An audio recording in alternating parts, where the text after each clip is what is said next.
Through multinational corporations, global intelligence networks, out-of-control banksters, all under the veil of national security and black operations, the global elite have consolidated power on a massive scale over the last several decades. You see, global corporations not only fund and develop large technological and military projects here and abroad, they also own the consumer industry and production, as well as all of the important media. By owning the vast majority of what we hear and see on a daily basis, we have been manipulated on a mass scale as to regards to what we believe and desire, both socially and politically. Edward Bernays, the nephew of world-famous psychoanalyst Sigmund Freud, would study group dynamics and become the father of public relations. He authored the book Propaganda in 1928. In it, he described how to intelligently and consciously manipulate the habits and opinions of the masses within a democratic society. He went on to state that those who harness this unseen mechanism of society constitute an invisible government and are the true ruling power. It is they who pull the wires which control the public mind, who harness old social forces and contrive new ways to bind and guide the world. The average American is distracted, mindless, worried about minuscule things, celebrities, as if it was their own family members. And this is by design, because the powers that be, who own the media, know how our brains work. They know scientifically how the human mind functions. They know about sociology, and they are using the media, and have used the media for decades now, to entertain people with issues that don't really matter. When you have the big news networks covering celebrity issues as if it's the most important thing, it becomes the most important thing. And this is not by accident. This is to keep us out of the way. Because if you're worried about the latest celebrity death, or the latest celebrity couple, or the celebrity breakup, or your sports team having a shot at the Super Bowl or the World Series, there's so much information about those issues that can be discussed that will mesmerize people, and they won't know or care about the real issues that are out there. Well, I think this is just one more piece of evidence of the degree to which the media, supposedly the watchdogs, has become the gatekeeper of the system. Mainstream media are, first of all, nearly all of them corporations, nearly all of them now publicly held, part of the whole Wall Street financial system that they're supposed to report about objectively, but they can't. They, right now, in October of 2009, they are celebrating the recovery of the biggest banks in New York and saying that the recession is over. Of course, there are a few problems, like foreclosures are going on, unemployment is rising. All of this is affecting the American people, but it's not affecting the financial elite who also control the media. Bernays successfully identified the invisible empire which controlled the minds of men. So as the populace is mesmerized and hypnotized by powerful behind-the-scenes forces, as they are distracted by the latest celebrity scandal, the newest cell phone, and their favorite sports team, this network disguises itself, remaining in the shadows. Despite the elite utilizing Bernays' methods, in conjunction with the military-industrial complex they had erected, a modern arm of this organization was exposed in what came to be known as the Iran-Contra scandal. Essentially, black operations were not only caught dealing arms illegally and supporting South American dictators, but also smuggling drugs into the United States.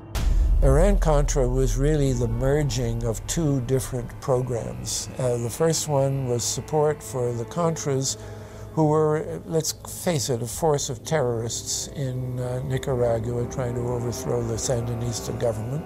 They were being secretly supported by the CIA, and at the bottom of the whole thing was drugs. Iran-Contra was openly exposed by massive network coverage. How was it that in 3 years, a network Washington set up to run arms to the Contras wound up running cocaine into this country for the most vicious drug cartel in the world? At the same time, we were supposed to be fighting a war against drugs. But by the same token, I also smuggle my share of weapons in exchange for those illegal substances. with the full knowledge and assistance of both the DEA and CIA. Betzner says that in 1983 he flew weapons from Florida to El Salvador and drugs from Colombia to the Bahamas on the way back. In 1984, he says, he flew twice from Florida to Costa Rica and back.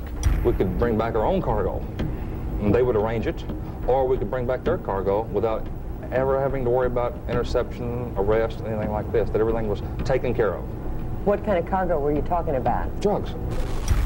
Tolliver says he had 2 meetings with this man, CIA veteran Rafael Quintero.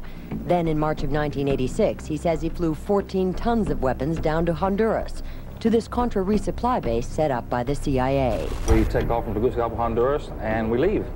To? South Florida. Where in South Florida? We landed at Homestead. Homestead? Air Force Base. This is the plane Tolliver says he used. The plane traces to a company that had a State Department contract to fly humanitarian supplies to the Contras.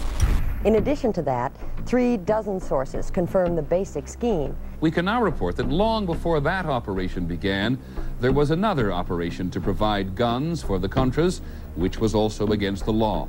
In this operation, Americans and Israelis provided arms to the Contras, and then the same network smuggled drugs into the United States. The operation was launched in spring of 1983 at Washington's request, with at least $20 million of Israeli government money later reimbursed, we're told, from U.S. Covert Operations Fund. For about 5 years, people were flying arms into Iran, and most of them came from Israel. The Israelis purchased the weapons from Poland and Czechoslovakia and began shipping them secretly from Yugoslavia to Bolivia and then to Panama. The Israeli liaison man there, this man, Michael Harari, until recently a close aide to Panama's strongman, General Manuel Noriega. You'd bring the ship into Colombia, you would load drugs aboard it, and you would bring those drugs back to Panama with you. But bringing that stuff into the United States, that was something else. I've never been so thoroughly disgusted with myself in my life. This network would also be involved in the October surprise. We really can't understand that unless we understand the so-called October surprise in the 1980 election, which is, I think, unquestionably Republicans, including William Casey, who later became Reagan's head of the CIA, negotiated with the Iranians for them not to release the hostages which were being held in Iran to Carter, but to wait until the Carter was defeated and the Republicans were in. That is what actually happened, that the hostages were only released on the day that Carter left office and Reagan came in. Unbelievably, this same network would even be linked to the BCCI banking scandal by journalist Danny Casolaro. Casolaro was probing a conspiracy he called the Octopus, which involved the Iranian hostage crisis, the Iran-Contra affair, with, believe it or not, all funds channeled through BCCI, the international bank charged with everything from money laundering to fraud. BCCI, it's a shadowy international bank linked to terrorists, drug runners, and dictators. Little was known about BCCI until 6 of its top officers were arrested in Tampa in October of 1988 on charges of laundering drug money for Colombian cocaine bosses. The BCCI men were convicted, and the bank itself pleaded guilty. But for some reason, the bank was allowed to continue to operate all over the world. There are indications that some of the reluctance to prosecute this bank stem from the favors it did. For? The favors it did for intelligence services everywhere.